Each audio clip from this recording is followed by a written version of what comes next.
Merci chers internautes de nous rejoindre pour notre deuxième semaine qui a débuté le 27 mars. Notre thème central, du sein de notre urgent besoin, invoquons Jésus. Jour après jour, l'infection grandit. Le Covid-19 frappe toujours. Aucune frontière ni barrière semble l'arrêter dans sa course à la mort. Certains jours, il semble donner quelques signes de fatigue, mais aussitôt repart de plus belle. Pourtant, il y a un être pour lequel tout cela semble matière, poussière.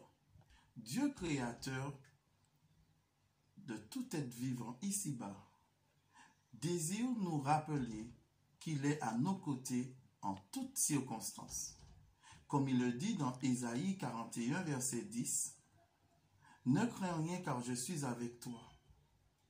Ne promène pas de regard inquiet car je suis ton Dieu. Je te fortifie, je viens à ton secours, je te soutiens de ma droite triomphante. » Aujourd'hui, notre texte se trouve dans 2 Chroniques 20, le verset 12. Lisons. « Ô notre Dieu, n'exerceras-tu pas tes jugements sur eux? Car nous sommes sans force devant cette multitude nombreuse qui s'avance contre nous, et nous ne savons que faire. Mais nos yeux sont sur toi. » Dans ce texte, l'auteur manifeste son impuissance, tant la situation paraît sans issue, insurmontable. Il en va de même pour nous chrétiens. Nous sommes dans une situation sociale et professionnelle catastrophique, avec pour cause le coronavirus. Notre foi est mise en déroute. Les promesses de l'Éternel nous semblent loin. Pourtant, notre Dieu est bien plus près que ce que nous pensons.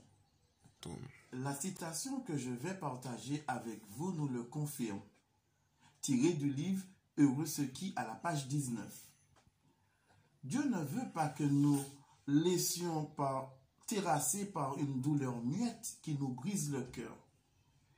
Il désire au contraire que nous dirigions nos regards en haut et contemplons sa personne adorable.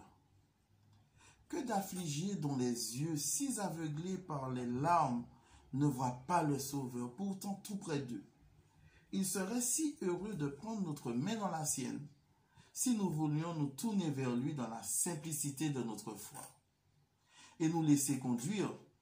Son cœur est sensible à nos chagrins, à nos douleurs, à nos épreuves.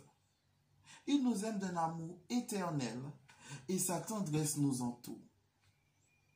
Si notre cœur est uni au sien et médite sur sa grande bonté, il élèvera notre âme au-dessus des tristesses quotidiennes et la fera demeurer dans le domaine de la paix.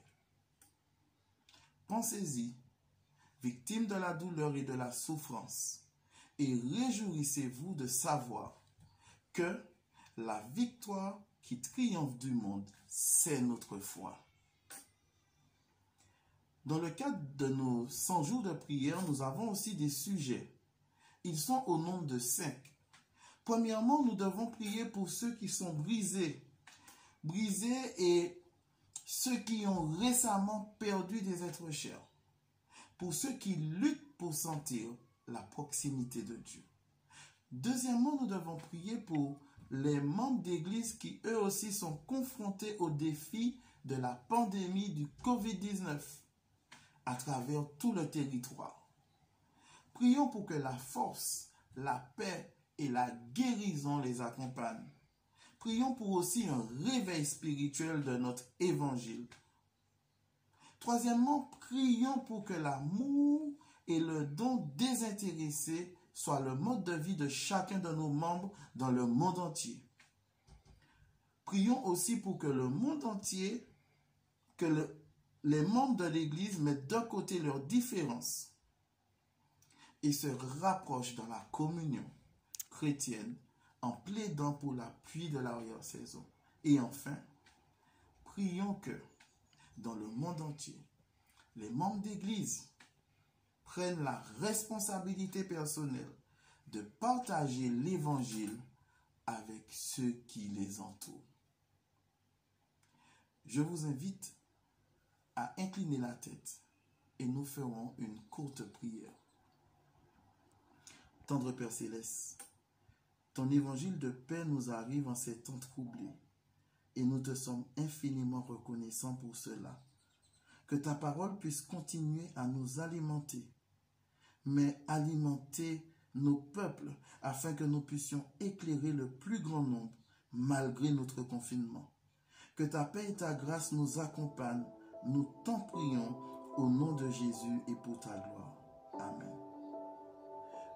Je vous remercie, chers internautes, et je vous dis à bientôt.